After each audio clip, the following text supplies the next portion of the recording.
दही बेचेली राधा गोकुल नगरी। दही बेचेली राधा गोकुल नगरी, गोकुल नगरी हो गोकुल नगरी। रहिया में मिल गईले किशन कन्हैया, किशन कन्हैया हो किशन कन्हैया। पकड़ लिहल राधा रानी के चुनरी, दही बेचेली राधा गोकुल नगरी।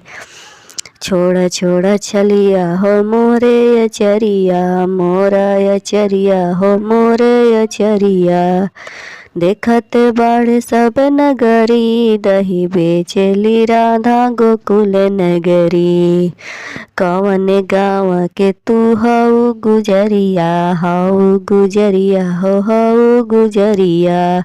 आहो के करे हऊ तू दिया दुलरी, दही बेचेली राधा गोकुल नगरी।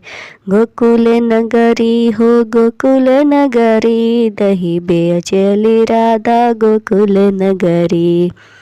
बरसाने के हई हम गुजरिया, बरसाने के हई हम गुजरिया।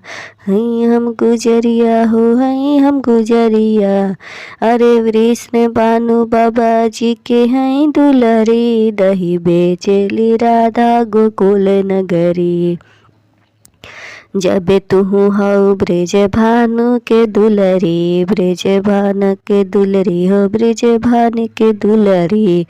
आई के बैठ हमारे पंजरी, दही बेचेली राधा गोकुल नगरी। तू तो हवा कान्हा जन्मे के छलिया, जन्मे के छलिया हो जन्मे के छलिया। अरे कैसे के बैठी तोहार पंजरी, दही बेचेली राधा गोकुल नगरी। गोकुल नगरी हो गोकुल नगरी, दही बेचेली राधा गोकुल नगरी। पहले से बड़ी तोहार रुक्मणी रनिया, रुक्मणी रनिया हो रुक्मणी रनिया।